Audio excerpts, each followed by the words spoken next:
여러분 어떤 기대를 가지고 여러분의 삶을 살아가십니까? 하나님 앞에 예배하고 또 주님께 경배하는 여러분의 삶 속에 여러분 어떤 소망과 기대가 있으십니까? 우리가 또 살다 보면 우리 인생에 대한 기대도 있지만 또 사람에 대한 기대도 있죠. 우리가 함께 만나는 사람, 가족들에 대한 기대, 또 자녀들에 대한 기대, 또 신앙생활 하다 보면요, 함께 믿음의 삶을 이뤄가고 있는 성도들에 대한 기대도 있어요. 여러분 저에게 어떤 기대를 가지고 계신지 모르겠습니다. 저는 여러분들 놓고 기도하면서 항상 그런 기대가 있어요. 제가 여러분에게 어떤 기대를 가지고 있을까요?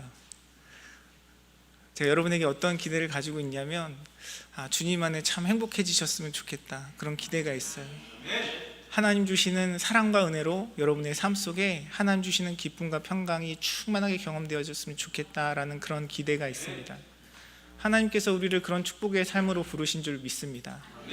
우리를 위해 십자가 지시고 부활하신 예수 그리스도의 은혜 속에서 바울이 늘 고백하는 그 은혜와 평강이 우리의 삶 가운데 넘치는 줄 믿습니다.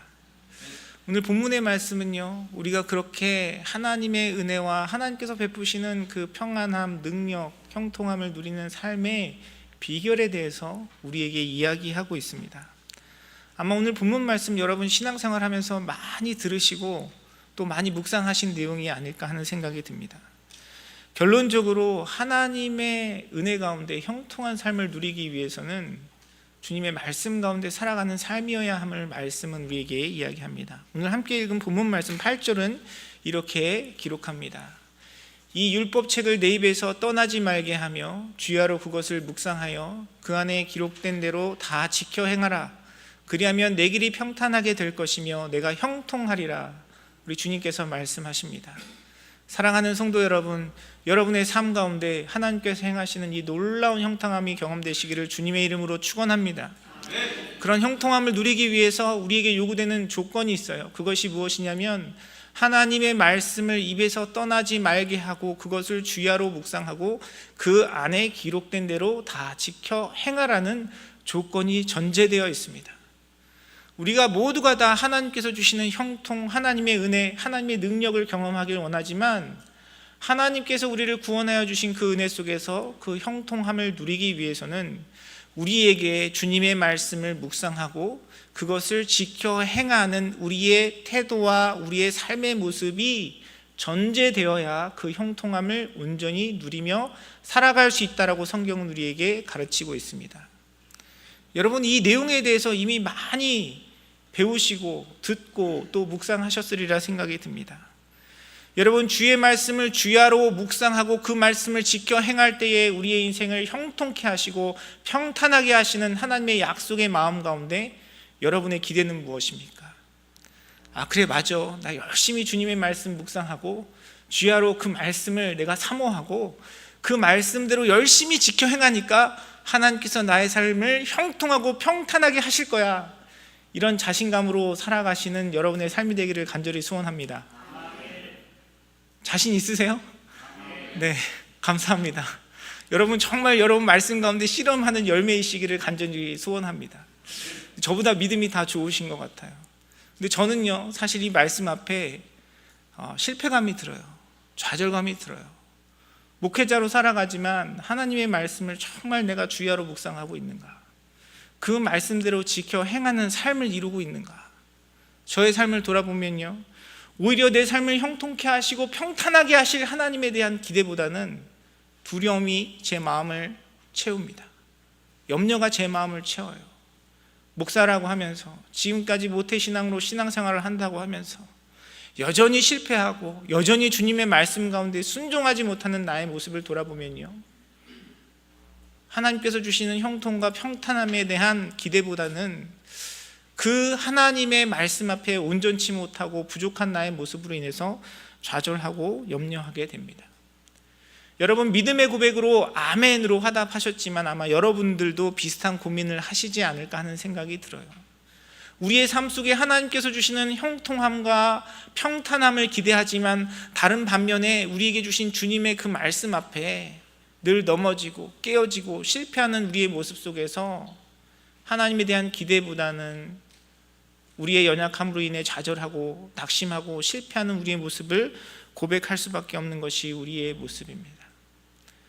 여러분, 오늘 본문 말씀이 사실 우리에게 주는 교훈은 여러 가지가 있는데 그 중에서 오늘 특별히 그렇다면 우리가 하나님께서 우리에게 제시하신 그 형통한 삶을 위해서 주님의 말씀을 묵상하고 그 말씀대로 살아가기 위해 우리가 가져야 할 태도가 무엇인지 그것에 대해서 함께 나누는 시간을 가지기를 원합니다. 결론적으로 말씀드리면요, 오늘 본문의 말씀은 우리가 그 하나님의 말씀을 묵상하며 말씀대로 살아갈 수 있기 위해서 버려야 할 두 가지의 우리의 모습과 또 취해야 할 두 가지 모습에 대해서 우리에게 일깨워주고 있습니다. 먼저 우리가 버려야 할 우리의 태도, 우리의 마음의 자세, 그것은 무엇이냐면 우리가 함께 읽은 본문 말씀 9절에 보면 이렇게 이야기합니다. 두려워하지 말며 놀라지 말라라고 이야기합니다. 두려워하지 말고 놀라지 말라. 여러분, 이것은 단지 우리의 일상 가운데, 삶 가운데 나타나는 여러 가지 두려움에 대한 반응이 아니고요, 하나님께서 우리에게 주신 말씀을 주야로 묵상하고 그것을 행하며 지키기 위해서 우리가 가져야 할, 우리가 피해야 할 그 태도에 대해서 이야기하고 있는 것입니다. 두려움이란 무엇입니까? 두려움이라는 단어가 가지는 의미는요, 위협에 대한 우리의 감지입니다. 통제 능력이 상실되는 것에 대한 염려예요. 불확실성이나 미지에 대한 공포이고요, 아직 다가오지 않은 미래에 대한 우리의 대응입니다. 여러분, 그렇죠. 인생을 살아가다 보면 우리 가운데 우리에게 두려움을 느끼게 하는 여러 가지 상황들이 있습니다. 이번 달 페이먼트 못 내면 어떡하지? 나의 직장을 잃어버리면 어떡하지? 내가 인컴이 줄어든 상황 속에서 내 삶 속에 피로들이 채워지지 않으면 어떡하지? 나의 건강이 점점 쇠퇴해지는데 내가 더 늙고 병들고 힘이 없을 때 나를 도와줄 사람이 없으면 어떡하지? 우리는 우리의 일상 가운데 이런 많은 두려움을 가지고 살아갑니다. 아직 일어나지 않은 일이지만 우리에게 다가올 어떤 어려움이나 고통 가운데 우리는 염려하게 되죠. 우리가 당연히 가질 수밖에 없는 마음입니다. 그리고 때로는요, 이것이 우리에게 긍정적으로 작용하면 이 두려움 때문에 우리는 앞으로 다가올 어떤 상황이나 환경을 미리 준비해서 그것이 우리에게 가져다주는 고통을, 어려움을 덜 수 있어요. 하지만 그것이 지나치고 그것이 우리의 판단과 상황과 하나님과의 관계 속에서 그것이 우리의 어떤 결정과 의지를 좌지우지하게 되면 우리는 하나님의 말씀대로 순종할 수 있는 그 은혜들을 경험하는 그 축복을 누리지 못하는 것이죠. 오늘 말씀이 선포되고 있는 이 말씀의 대상이 되고 있는 여호수아에게도 그런 두려움이 있었을 것입니다. 하나님께서 허락하신 부르심 가운데 이스라엘에게 요단강 서편을 정복할 새로운 리더로 하나님께서 여호수아를 세우셨어요. 이미 광야의 삶을 통해서 또 요단강 동편을 정복하는 과정 가운데 가나안 민족에 대한 그들의 강함과 그들의 능력을 경험했습니다. 앞으로 그가 맞이해야 할 가나안 민족에 대한 그런 상황과 그들의 그 위대한 능력들, 그런 환경들, 그것들을 이미 가나안 민족들의 모습들을 통해서 여호수아는 경험했고요, 동편을 정복하는 일에 있어서도 아직 그 일을 시작하는 단계이지만 그런 상황과 환경에 대한 두려움이 여호수아에게 아마 있었지 않았을까 생각이 듭니다. 그리고 또 여호수아는 함께 맞서서 싸워야 할 그 가나안 족속들에 대한 두려움, 그것과 함께 리더로서 백성들이 가지고 있는 불만과 불평, 그들로부터 다가오는 많은 위협들을 통해서 또 두려움을 가질 수 있었을 것 같아요. 이미 여호수아는 백성들의 그런 부정적인 시각과 믿음 없는 마음 가운데 불평하는 소리들을 들어왔고 그러한 태도로 모세를 대하는 모습들을 지켜봐 왔습니다. 하나님께서 주신 약속의 땅을 위하여 정탐꾼으로 선발되어서 그 일 가운데 동참하며 하나님께서 베푸신 은혜로 믿음의 고백을 드린 여호수아였지만 자신의 마음과 생각과 같지 않게 불만불평하고 두려워했던 많은 다른 지도자들, 그 정탐꾼들의 모습들을 여호수아는 이미 봐왔어요. 이 가나안 족속들과 정복 전쟁에서 이들을 이끌고 함께 그 전투에 나아가야 하는데 두려움으로, 불만과 불평으로 자신의 사역, 자신의 일들을 감당해야 할 그 자리에서 위협이 될 수 있는 백성들의 그 모습을 보며 아마 여호수아는 두려움에 묶여 있지 않았을까 하는 생각이 듭니다. 뿐만 아니라 그 두려움은요, 때로는 다른 사람들이나 환경에 의해서 오지 않고 우리 자신으로부터 올 때가 있어요. 모세라는 훌륭한 지도자를 통해서 하나님께서 그 일들을 이루어 가셨는데 그 일을 이어받은 나의 모습을 보면 모세보다는 경험도 없고 능력도 없고 담대함도 없고 많이 부족한 자신의 모습을 돌아보면서 자신에 대한 그런 두려움도 있지 않았을까 하는 생각이 듭니다. 여러분, 우리가 이런 두려움에 묶여 있으면요, 우리 가운데 행하신 하나님의 능력과 역사하심을 경험할 수 없어요. 두려움에 끌려서, 두려움에 묶여서, 두려움에 따라 판단하고 그것에 의해서 우리가 어떤 일들을 결정한다면 우리는 그 어떤 일도 시작할 수 없습니다. 하나님의 말씀을 주야로 묵상하고 그 말씀 가운데 순종하는 일이 우리 인생을 형통케 하시고 평탄하게 하시는 하나님의 능력을 경험하게 되는 수단이고 우리의 준비되어야 할 과정인데, 이 두려움에 사로잡혀 있으면 우리는 아무 일도 이룰 수 없는 것이죠. 사랑하는 성도 여러분, 저와 여러분의 인생 속에서 끊임없이 우리의 인생 가운데 주어지는 선택과 결정의 순간 속에서 나의 두려움과 염려가 그 일을 지배하는 것이 아니라 그 두려움에서 벗어나 하나님의 말씀 앞에 용기를 내어 담대히 그 길로 나아가는 저와 여러분의 인생이 되기를 주님의 이름으로 축원합니다. 여호수아 이전에 하나님께서 쓰셨던 훌륭한 지도자 모세가 있었습니다. 그 모세는 우리 성경에서뿐만 아니라 우리 신앙의 고백뿐만 아니라 역사적으로 사람들이 리더십과 지도자에 대한 이야기를 할 때마다 거론되는 인물이에요. 놀라운 일을 행했죠. 이집트로부터 구속되어 있던 그 자신의 민족을 광야의 삶을 통해서 인도하고 하나님의 약속의 성취를 경험케 했던 훌륭한 지도자였습니다. 그런데 그 모세도 처음에 하나님께서 그를 부르실 때 그의 마음 가운데 주저함이 있었어요. 하나님께서 모세를 부르셔서 그로 하여금 바로 앞에 서서 내 민족으로 하여금 하나님 앞에 예배하도록 하라라고 주님께서 명령하셨을 때 모세가 뭐라고 대답했습니까? 여러분 기억하시죠? 모세는 하나님 앞에 주님, 저는 입이 둔한 자입니다 라고 고백했어요. 여러분, 우리가 이것을 겸손으로 포장할 수 있어요. 어떻게 보면 겸손한 마음일 수 있습니다. 그런데 모세는 겸손이 아니고요, 그 마음 가운데 두려움으로 그렇게 고백을 한 거죠. 핑계를 대고 합리화한 것입니다. 자신의 눈앞에 있는 그 바로 왕에 대한 두려움, 또 자신의 무능력함에 대한 두려움, 그것은 겸손이 아니라 두려움으로 하나님의 계획과 하나님의 말씀을 거부한 것이었죠. 결국 하나님께서는 그 두려움 가운데 하나님께서 얼마나 강력한 능력과 권능으로 그와 함께 하시는지 보여주셨어요. 사랑하는 성도 여러분, 우리 마음 가운데 어떠한 두려움이 있는지, 그리고 내가 그 두려움을 주님 앞에 어떻게 포장하고 있는지 우리 마음을 세심히 살펴보고 주님께서 우리에게 권면하고 있는 대로 그 두려워하지 아니하는 마음으로 주님의 말씀 앞에 서는 저와 여러분의 삶이 되기를 간절히 소원합니다. 또한 말씀은 우리에게 뭐라고 권면하냐면 놀라지 말래요. 놀라지 말라라고 이야기합니다. 두려움이 아직 우리에게 경험되지 않은 미래의 일에 대한 이야기라면 놀람은 지금 나의 삶 가운데 찾아온, 내가 지금 경험하고 있는 현실적인 그런 어려움과 문제에 대한 우리의 반응입니다. 예상치 못한 어떤 사건이나 그 일에 대한, 낯선 일에 대한 우리의 당황스러움, 우리의 스트레스, 이런 것을 놀람이라고 이야기할 수 있겠죠.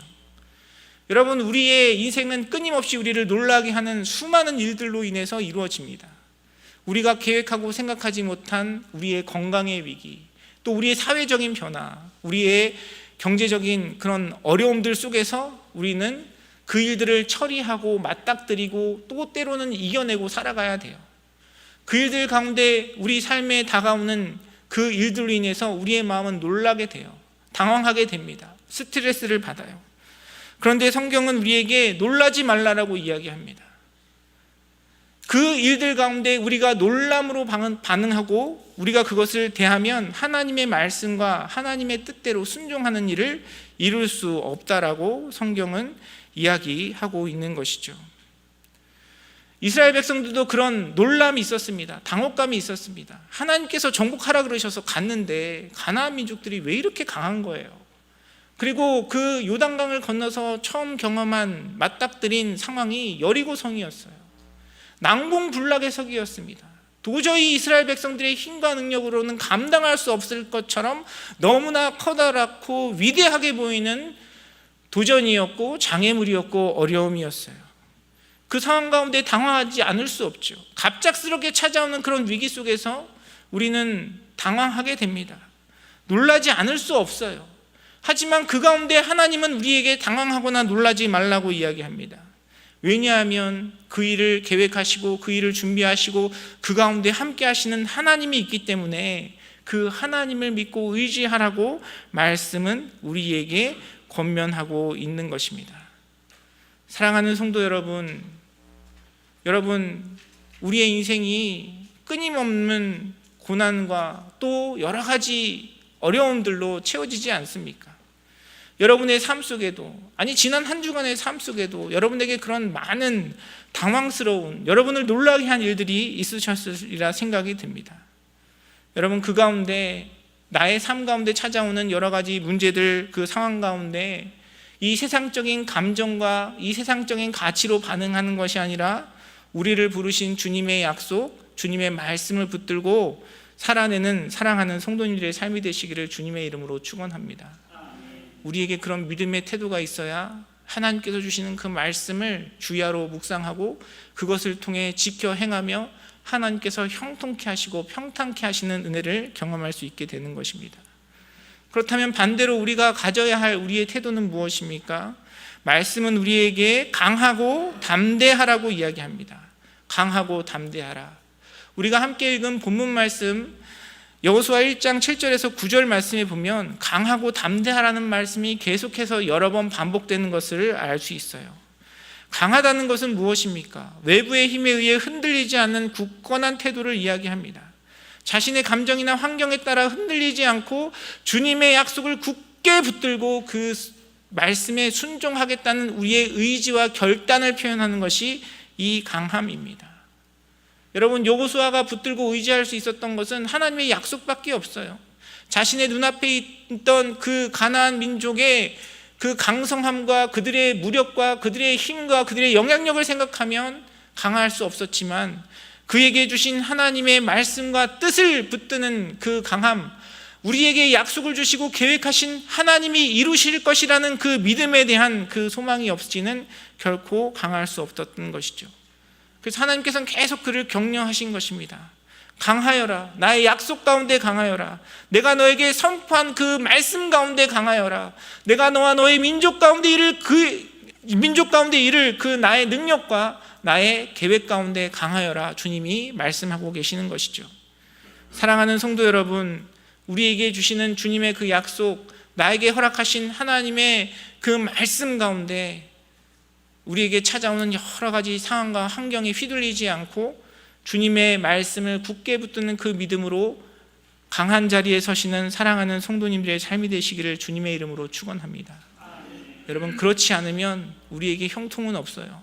그렇지 않으면 우리에게 하나님께서 주시는 그 평안한 길, 평탄한 길이 경험될 수 없는 것입니다. 우리 모두가 다 예수 그리스도의 십자가와 부활의 은혜로 말미암아 주님께 구원받은 자녀이죠. 그런데 하나님께서 우리를 인도하시는 그 이끄심 속에서 우리가 여전히 세상의 여러 가지 평가나 상황들로 인해서 우리의 마음이 흔들리고 좌지우지되고 그것 때문에 주님의 말씀에 굳게 서지 못하고 그것을 통해서 하나님께 순종하는 자리까지 나아가지 못한다면 여러분, 그 평탄과 그 형통함은 남의 이야기일 뿐이에요. 우리에게 주시는 그 주님의 약속의 말씀 가운데 강하게 주님의 말씀을 붙드는 저와 여러분의 삶이 되기를 간절히 소원합니다. 또한 말씀은 우리에게 뭐라고 이야기합니까? 담대하라고 이야기합니다.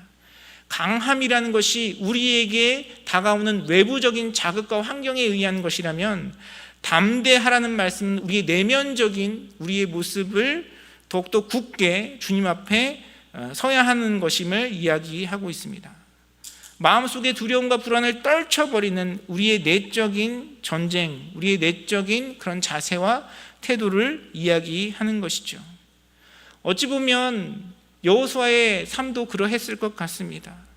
다가오는 눈앞에 있는 현실적인 어려움과 또 백성들의 그런 연약함들, 자신의 연약함들, 그 모든 것들을 극복하고 이길 수 있는 결정적인 순간은 그 상황과 환경에 있는 문제가 아니고요, 자신 내면 가운데 자신 안에 있는 그런 마음들, 연약한 마음들과 싸워 이기고 주님의 약속을 붙드는 자신의 마음이 중요한 것이겠죠. 여러분, 우리의 인생도 그렇습니다.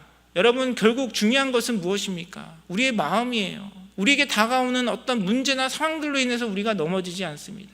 그 일 가운데 포기하고 싶고 그 일 가운데 절망하고 낙심하는 우리의 마음이 결국 우리를 무너지게 하는 것이죠.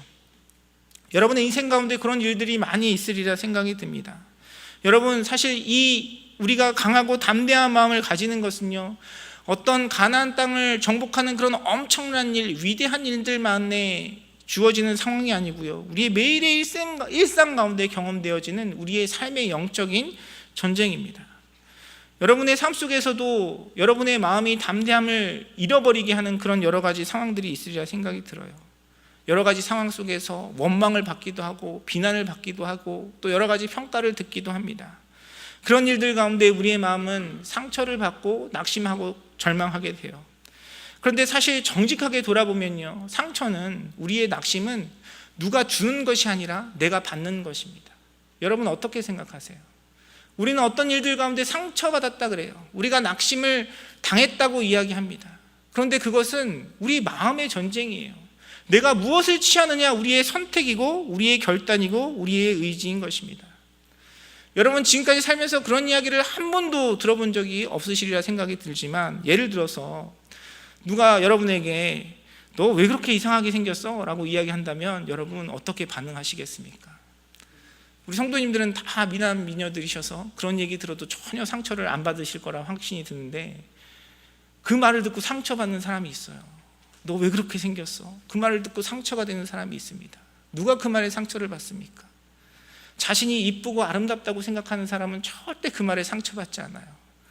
저 사람의 미의 기준이 좀 특이한가 보구나. 저 사람이 안경을 쓸 때가 됐나 보구나. 그렇게 생각하지요. 그 말에 절대 상처받지 않아요. 그런데 나의 외모를 가지고 평가하는 누군가의 말이 상처가 되는 이유는요, 내 안에 이미 그런 열등감이 있는 거예요. 내 안에 이미 내 외모에 대한 자신감이 없고요, 내 안에 이미 그 가운데 갈등이 있을 때 누가 그것을 건드리면 그게 나에게 상처가 되는 것입니다. 여러분, 상처는 남이 주는 게 아니에요. 내 안에 있는 상처가 건드려지는 것이고 그것이 다시 올라오는 것이죠. 외모에 대한 문제뿐만이 아닙니다. 믿음 안에 살아가는 우리의 모든 삶의 모습, 내가 삶을 통해서 경험하는 우리의 삶 속에서 외부의 어떤 자극과 어떤 평가들, 사람들의 이야기들이 내 말에 들려질 때 내 안에 있는 나의 열등감, 나의 상처들이 건드려지는 거예요. 중요한 건 무엇입니까? 주님의 약속의 말씀 가운데 내가 그 약속을 굳게 붙들면 다른 사람이 뭐라 하든 어떤 이야기를 듣든 내 마음의 담대함으로 그 일들을 능히 이기고 승리할 수 있을 줄 믿습니다. 사랑하는 성도 여러분, 우리에게 들려주시는 주님의 말씀, 우리에게 선포된 주님의 그 말씀 가운데 두려워하거나 놀라지 아니하고 강하고 담대함으로 그 말씀을 취하여 그 말씀을 주야로 묵상하며 그 말씀대로 살아냄을 통해서 우리의 인생을 형통케 하시고 평탄케 하시는 주님의 능력을 경험하시는 사랑하는 성도님들의 삶이 되시기를 주님의 이름으로 축원합니다. 여러분, 우리가 두려워하지 않고 놀라지 않고 그리고 강하고 담대하기 위해서는요, 하나님의 말씀이 필요하고요, 그리고 우리가 그렇게 강하고 담대한 우리의 목적과 우리의 목표도 하나님의 말씀이어야 함을 오늘 성경은 우리에게 이야기하고 있습니다. 주야로 주님의 말씀을 묵상하는 것이 우리의 삶 속에 우리의 두려움과 우리의 놀람을 떨쳐낼 수 있는 힘이 되고요. 그리고 우리가 그렇게 주님의 말씀을 주야로 묵상하고 그 말씀을 붙들고 살아갈 때에 우리는 주님 앞에 강하고 담대한 삶을 이루어갈 수 있는 것이에요. 그래서 우리는 주님의 말씀을 주야로 묵상하고 그 말씀을 배우고 그 말씀을 듣고 그 말씀으로 살아내는 일들 가운데 부단히 애쓰고 그 일 가운데 우리의 삶과 우리의 시간과 우리의 에너지와 우리의 노력을 주님께 드려야 하는 것입니다. 결코 그 말씀에 대한 교제가 없고 주님과의 그 시간들이 이루어지지 않으면 우리는 결코 우리의 신앙이 자라거나 성장할 수 없어요. 사랑하는 성도 여러분, 주님의 말씀을 사모하고 그 말씀을 묵상함으로 하나님의 이 약속의 말씀이 우리의 인생을 향한 형통과 주님이 약속하신 그 평탄함을 경험하시는 복된 자리에 서시는 사랑하는 성도님들의 삶이 되시기를 주님의 이름으로 축원합니다. 여러분, 우리가 무엇인가를 열심을 내고 우리가 무엇인가에 있어서 용기를 가지고 강하고 담대한 것 너무 중요한데요, 그 대상과 목적이 무엇이냐가 정말 더 중요해요. 우리가 매달 첫째 주가 되면은 우리 성도님들과 함께 생일 축하를 합니다. 생일 축하를 하고 또 서로 축복하는 좋은 교제의 시간을 가지죠. 여러분, 이따 우리 예배 끝나고 친교할 때 보시게 되겠지만 교회에서 배너를 준비했습니다. 우리 생일 맞으신 분들 더 기쁜 마음으로 축하하기 위해서 배너를 만들었어요. 그런데 우리 교회에 그런 배너를 만들 때마다 항상 우리 전도사님께서 수고를 해주세요. 열심히 디자인을 하십니다. 그런데 제가 우리 전도사님과 같이 사역하면서 이게 입버릇처럼 항상 전도사님께 드리는 말씀이 있어요. 전도사님이 이제 빨리 정리하고 가서 쉬세요. 빨리 들어가세요. 이 얘기를 많이 드려요. 항상 어떤 일이든지 열심히 성실로 최선을 다해서 하시는 전도사님이셔서 빨리 마무리하고 이제 가서 좀 쉬라고 제가 그 말씀을 많이 드립니다. 그런데 그 배너를 만들면서 동시에 제가 전도사님과 그 배너 디자인을 가지고 고민을 하면서 정말 수차례 왔다 갔다 많은 수정을 했습니다. 10번까지는 안 되는 것 같은데요, 조금 못되게 이게 수정을 계속 했어요. 토요일날, 몇 주 전 토요일이었던 것 같아요, 전도사님과 그 배너 디자인을 가지고 이야기하면서 이런저런 얘기를 주고받다가 전도사님께 제가 부탁을 드렸어요. 전도사님, 이 부분 수정해 주셨으면 좋겠습니다. 그런데 빨리 하고 들어가세요. 이렇게 말씀을 드렸어요. 근데 옆에 계시던 장로님이 그 얘기를 하시더라고요.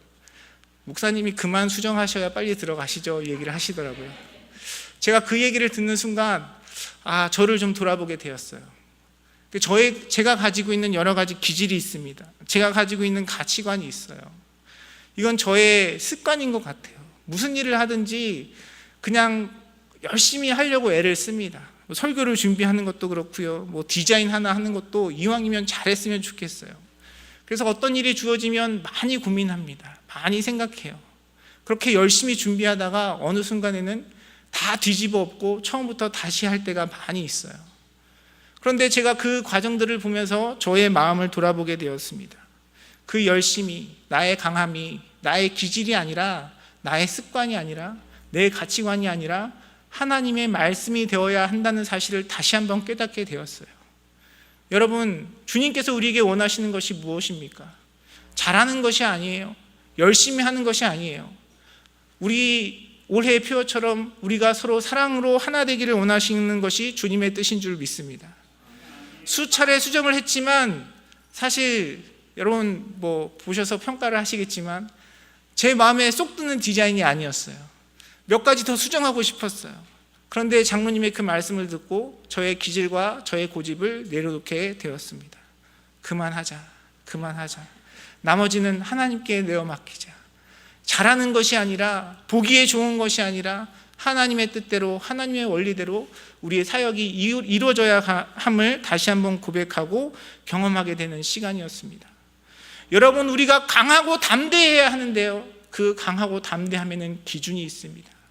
나의 기질이 아니라, 세상의 가치가 아니라 하나님의 말씀이 그 강함과 담대함의 기준이 되어야 할 줄 믿습니다.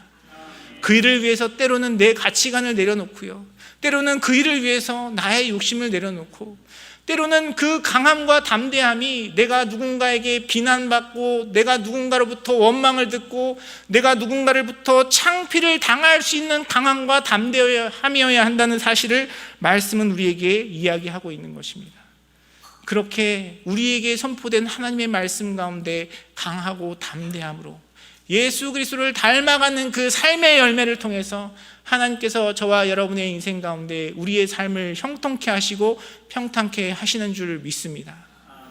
내 경험과 기질의 담대함이 아니라 하나님의 말씀 앞에 나의 그 모든 것을 내려놓고 주님의 말씀에 순종함으로 그 말씀을 주야로 묵상함으로 우리의 인생을 평탄케 하시는 하나님의 능력과 은혜를 경험하시는 사랑하는 성도님들의 삶이 되시기를 간절히 소원합니다. 여러분, 하나님을 사랑하는 사람은 어떤 사람입니까? 성경은 우리에게 분명히 이야기하고 있어요. 여러분, 내가 주님 앞에 기쁨으로 찬양하는 것만으로 주님의 사랑을 다 이야기할 수 없어요. 하나님의 말씀은 우리에게 선포합니다. 주님을 사랑하는 자는 그 계명을 지키는 자가 하나님을 사랑하는 자라고 이야기해요.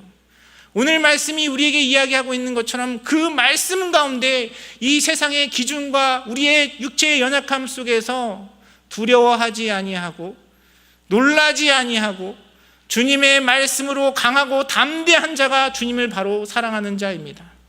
누군가는 사랑에 대해서 이야기해요. 영어로 사랑에, 우리 한국말도 그런 표현이 있지만 fall in love라고 이야기하지 않습니까? 사랑에 빠진다라고 이야기해요. 남녀의 이성의 사랑의 관계를 그렇게 표현합니다. 물론 그것이 사랑의 한 모습일 수 있죠. 그런데 성경에서 이야기하는 사랑은 전혀 다른 모습입니다. 우리가 지난주까지 고린도전서의 말씀을 나눴습니다.